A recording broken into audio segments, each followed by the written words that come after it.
हे भगवान, आखिर कब तक मुझे ये मिट्टी के बर्तन बनाकर आधे पेट में ही सोना पड़ेगा? क्या मेरे भाग्य में कभी सुंदर पकवान खाना नसीब नहीं होगा?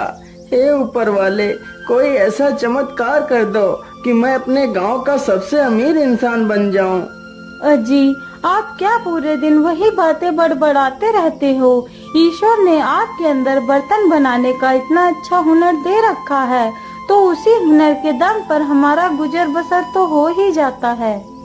अरे नहीं नहीं भाग्यवान, क्या तुम्हारा मन नहीं होता अच्छे अच्छे पकवान, मिठाइयाँ, जलेबियाँ खाने का? काश हमारा घर भी इतना बड़ा होता कि सारे गांव के लोग हमारे घर को देखकर कहते कि वो देखो लल्लू लाल का घर है। और क्या तुम्हारा कभी मन नहीं करता कि मैं भी अच्छे अच्छे गहने पहनूं? आप ये कैसी बातें कर रहे हैं? मैंने तो अब तक कभी भी आपसे कोई गहने नहीं मांगे। आप जितना भी कमाते हैं मैं उसी में खुश हूँ। मुझे और कुछ भी नहीं चाहिए। अच्छा, ठीक है। अब मेरा बाजार जाने का समय हो गया है। आज तो मुझे बर्तनों की अच्छी कीमत मिलेगी। इतना कहकर लल्लू लाल मिट्टी के घड़े सिर पर रखता है और बाजार की ओर निकल पड़ता है। मेरी प्यारी पत्नी को भी कुछ नहीं पता है, बस हमेशा ज्ञान की बातें झाड़ती रहती है। मैं एक दिन जरूर बड़ा आदमी बनूंगा। ये सब कुछ सोचते सोचते कुम्हार बाजार में पहुंच जाता है।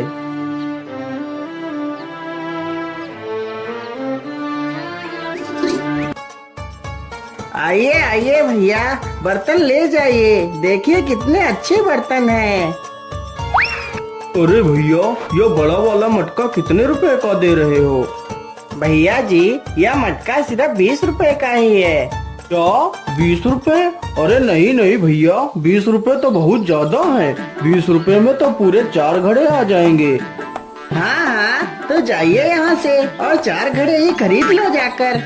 लल्लू लाल के पास कई सारे लोग घड़ा खरीदने के लिए आते हैं, लेकिन कोई भी व्यक्ति 5 रुपए से अधिक घड़े की कीमत नहीं दे रहा था। क्या करूं, इस घड़े को तो कोई भी आदमी 20 रुपए का लेने के लिए तैयार ही नहीं हो रहा है। क्या आज फिर मुझे ये सारे घड़े 5-5 रुपए में ही बेचने पड़ेंगे? अरे भाई, यह बर्तन कितने पैसे में दे रहे हो? भैया, बड़ा वाला घड़ा 20 रुपए का है और बाकी के घड़े 10-10 रुपए में दे दूंगा। अरे नहीं नहीं भैया, बहुत महंगे घड़े बता रहे हो। मैं तो इन तीनों की कीमत सिर्फ 20 रुपए दूंगा।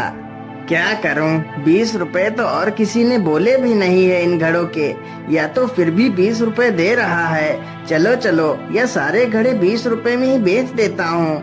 ठीक है भैया, मैं तुम्हें यह सारे घड़े देने के लिए तैयार हूँ। लल्लू लाल पैसे ले लेता है और बाजार से चला जाता है।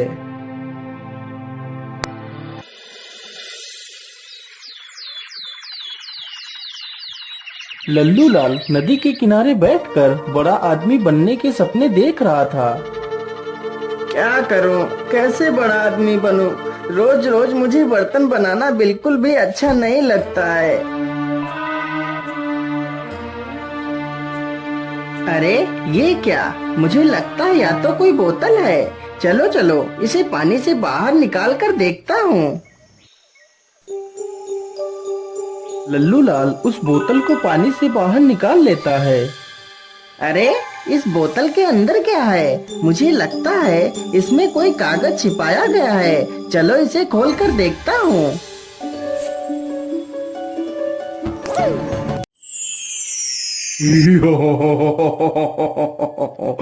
हुकुम मेरे आका, मैं तुम्हारा गुलाम हूँ। मुझे मत मारो, मैंने तुम्हारा कुछ नहीं बिगाड़ा। नहीं मेरे आका, मैं तुम्हारा गुलाम हूँ, मैं तुम्हें नहीं मार सकता। क्या क्या क्या गुलाम? तुम मेरे गुलाम हो? हाँ मेरे आका, मैं तुम्हारा गुलाम हूँ। तुम मुझसे अपनी कोई भी 3 ख्वाहिशें पूरी करवा सकते हो। मुझे लगता है जो कहानियाँ मेरी दादी बचपन में सुनाया करती थी, वह सारी बातें सच होती हैं। इसका मतलब मैं कोई सपना नहीं देख रहा हूँ। यह जिन तो मेरे कब्जे में है। मैं जो भी चाहूँ इससे करवा सकता हूँ। अरे जिन, क्या तुम मेरी सिर्फ 3 ही ख्वाहिशें पूरी करोगे? हाँ हाँ मेरे आका, मैं सिर्फ 3 ही ख्वाहिशें पूरी कर सकता हूँ। बोलिए तुम्हारी क्या ख्वाहिशें हैं? हे जिन, मेरी पहली ख्वाहिश ये है कि मेरा घर गांव का सबसे बड़ा घर बन जाए। इतना बड़ा घर हमारे जमींदार का भी ना हो। ठीक है मेरे आका, मैं तुम्हारी पहली ख्वाहिश को पूरा कर देता हूँ। जिन तुरंत ही अपने जादू से लल्लू लाल का घर बहुत ही सुंदर बना देता है। मेरे आका, मैंने तुम्हारा घर बहुत ही आलीशान बना दिया है। मांगिए आका, तुम्हारी दूसरी ख्वाहिश क्या है? क्या मांगू, क्या मांगू? अभी तो मुझे कुछ समझ ही नहीं आ रहा मैं इस जिन से और क्या मांगू। अरे मेरे जिन, मैं अपनी दूसरी ख्वाहिश अभी नहीं मांग सकता। मैं अपनी दूसरी ख्वाहिश तुम्हें सोच कर बताऊंगा। ठीक है मेरे आका, जैसी तुम्हारी मर्जी। तुम बाद में सोच कर अपनी ख्वाहिश मुझे बता देना। अब तुम्हारे पास सिर्फ 2 ही ख्वाहिशें बची हैं। चलो चलो, मैं जल्दी से यहाँ से अपने घर चलता हूँ और देखता हूँ मेरा नया घर कैसा बना है। लल्लू लाल जल्दी से अपने घर जाता है तो देखता है उसका घर अब झोपड़ी से बदलकर एक आलीशान बंगला बन गया है। यह देखकर लल्लू लाल की खुशी का कोई ठिकाना ही नहीं रहता।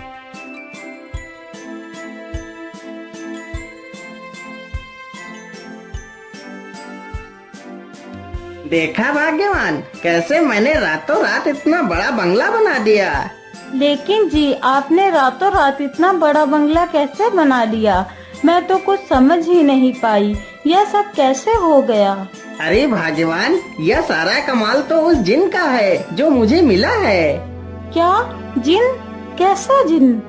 अरे भाग्यवान, आज सुबह जब मैं नदी के किनारे बैठा था तो मैंने देखा। इस प्रकार लल्लू लाल पूरी कहानी अपनी पत्नी को सुनाता है। अजी, इस प्रकार कमाया हुआ धन कभी भी लाभ नहीं देता।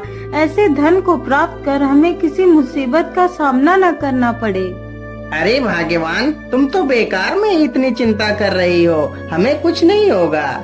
लेकिन स्वामी, हमने इतना बड़ा घर बना तो लिया है, लेकिन हमारे पास तो एक भी पैसा नहीं है। हम घर कैसे चलाएंगे? हाँ हाँ भाग्यवान, यह तो मैंने सोचा ही नहीं। काश ऐसा होता कि मैं जिस चीज को हाथ लगाता वह सोने की ही बन जाती तो कितना अच्छा होता। हमारे पास सोना ही सोना होता। अरे हाँ, क्यों ना मैं यही ख्वाहिश जिनसे पूरी करवा लेता हूँ। इतना सोचकर वह तुरंत ही जिन के पास जाता है। बोलो मेरे आका, तुम्हारी दूसरी ख्वाहिश क्या है? मेरे गुलाम, मेरी दूसरी ख्वाहिश यही है कि मैं जिस वस्तु को हाथ लगाऊं वह तुरंत सोने की बन जाए। जो हुक्म मेरे आका, ऐसा ही होगा। जिन तुरंत ही अपने जादू से लल्लू लाल को यह वरदान दे देता है। मेरे आका, अब तुम जिस वस्तु को भी हाथ लगाओगे वह तुरंत सोने की हो जाएगी। मेरे आका, अब तुम्हारी बस एक ही ख्वाहिश बची है, तुम जल्दी से उसे भी पूरा करवा लो। नहीं नहीं मेरे गुलाम, मैं अपनी आखिरी ख्वाहिश बाद में मांगूंगा। इतना कहकर लल्लू लाल वहाँ से चल पड़ता है। अरे ये क्या, यह मछली तो पानी के बाहर आ गई है। बेचारी पानी के बिना तो कितना तड़प रही है। चलो चलो, जल्दी से इसे पानी में छोड़ देता हूँ। लल्लू लाल जैसे ही उस मछली को हाथ लगाता है वह मछली तुरंत सोने की बन जाती है। अरे राम राम राम, ये क्या हुआ? यह मछली तो सोने की बन गई। मैं तो भूल ही गया था कि मैं जिस वस्तु को भी हाथ लगाऊंगा वह सोने की हो जाएगी। लल्लू लाल यह सब देखकर बड़ा दुखी हो जाता है और मछली को नदी के बाहर ही डाल देता है और वहाँ से चला जाता है। लल्लू लाल घर पहुंचकर जैसे ही दरवाजे को खटखटाता है तो दरवाजा भी सोने का बन जाता है। अरे भाग्यवान, आज तो मैं बहुत थक गया हूँ। मुझे जल्दी से कुछ खाना दे दीजिए, मुझे बहुत जोर की भूख लगी है। ठीक है जी, आप यहीं बैठिए, मैं भी खाना लाती हूँ।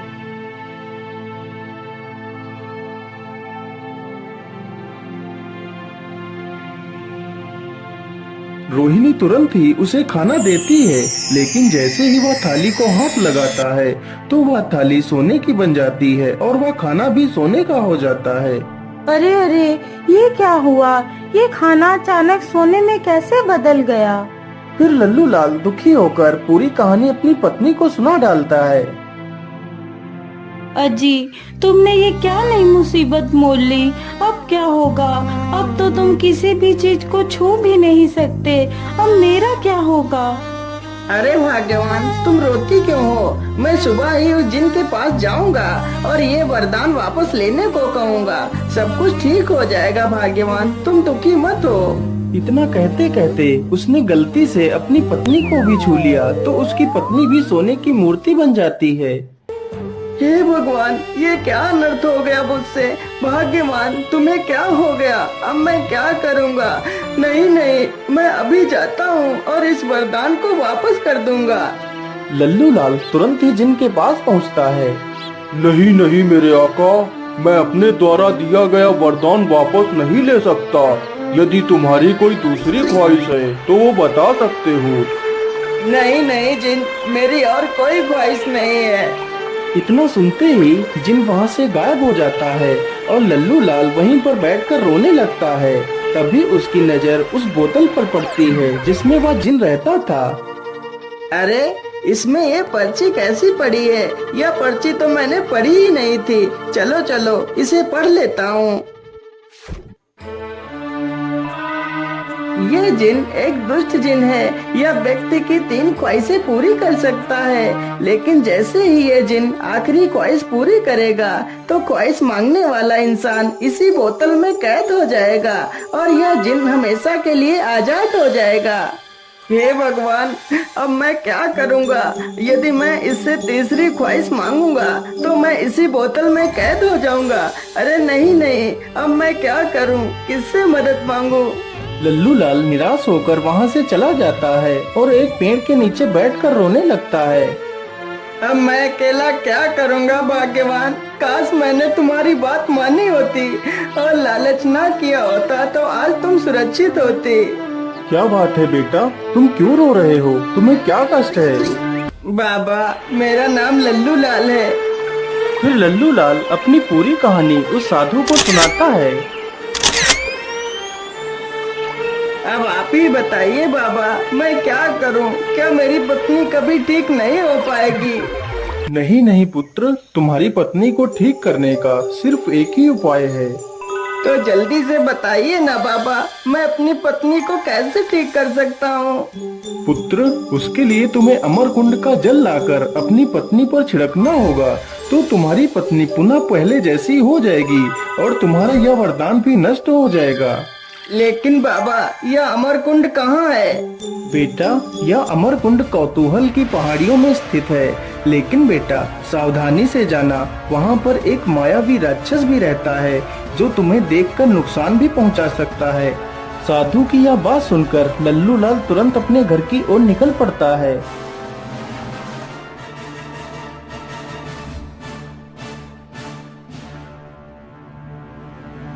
मिट्ठू, मैं अमर कुंड से जल लेने के लिए जा रहा हूँ। तुम अपनी मालकिन का ख्याल रखना। नहीं नहीं मालिक, मैं भी तुम्हारे साथ ही चलूँगा। पता नहीं तुम्हारे किस काम आ जाऊँ। किसी महापुरुष ने कहा है कि एक से भले 2 होते हैं। ठीक है मिट्ठू, तो फिर तुम भी मेरे साथ ही चलो। लल्लू लाल जल्दी से एक खाली बोतल उठाता है और दोनों वहाँ से निकल पड़ते हैं।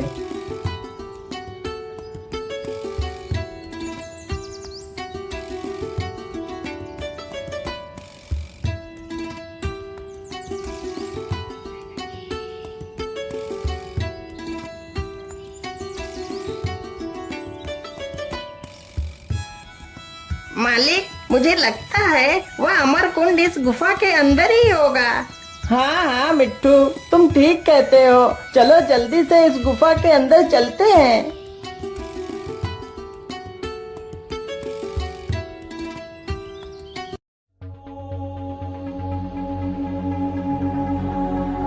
मालिक, उधर देखिए, वो रहा अमर कुंड। चलो चलो जल्दी से पानी भर लेते हैं।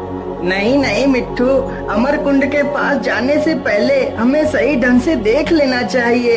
यहाँ पर एक राक्षस भी रहता है।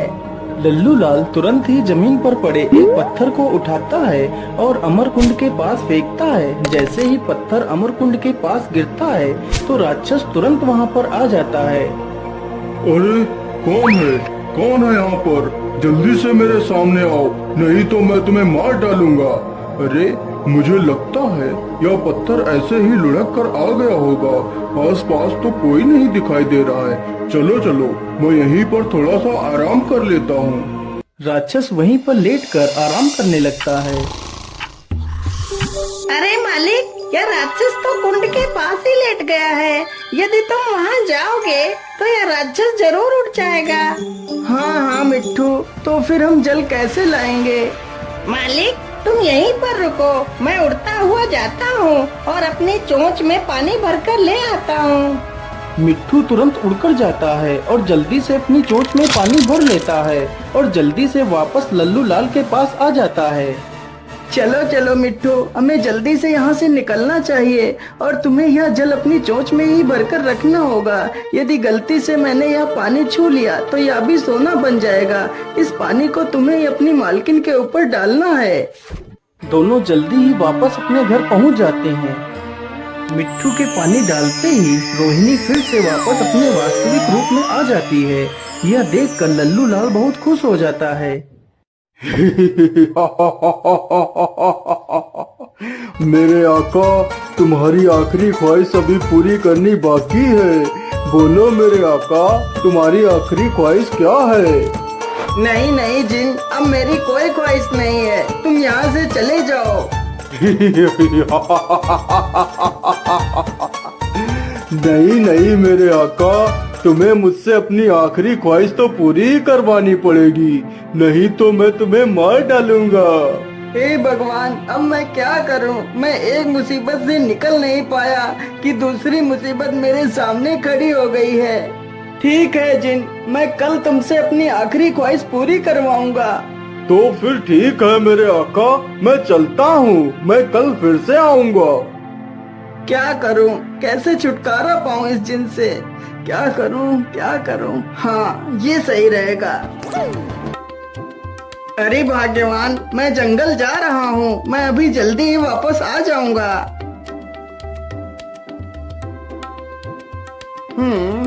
मेरे हिसाब से यही बांस ठीक रहेगा। चलो इसे ही जल्दी से काट लेता हूँ। लल्लू लाल जल्दी से उस बांस को काटता है और बांस को लेकर अपने घर पहुंच जाता है और अपने घर के बाहर ही एक गड्ढा खोदकर बांस को उसी में गाड़ देता है।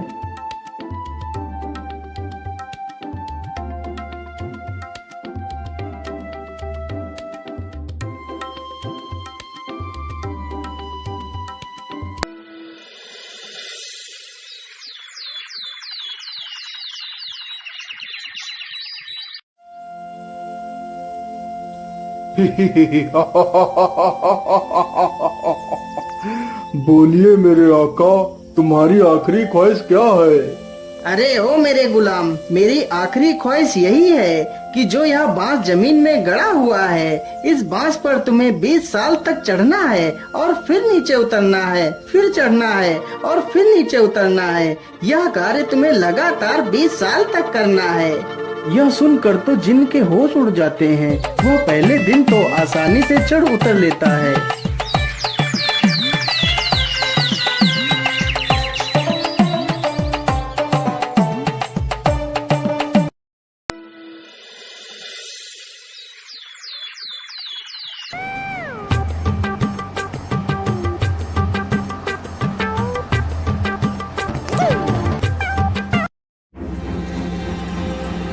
अरे बाप रे बाप, मेरी तो चढ़ते उतरते कमर ही टूट गई। अब और नहीं चढ़ा जाएगा मुझसे। अगर अब और चढ़ा तो मेरी जान ही निकल जाएगी। इससे अच्छा तो मैं बोतल में ही था, कम से कम आराम से सोता तो था। लेकिन बाहर आकर तो मेरी हालत ही खराब हो गई है। चलो चलो, मैं जल्दी से यहाँ से भाग कर वापस उसी बोतल में चला जाता हूँ। जिन तुरंत ही वहाँ से भाग खड़ा होता है। यह देखकर लल्लू लाल और उसकी पत्नी दोनों खुश हो जाते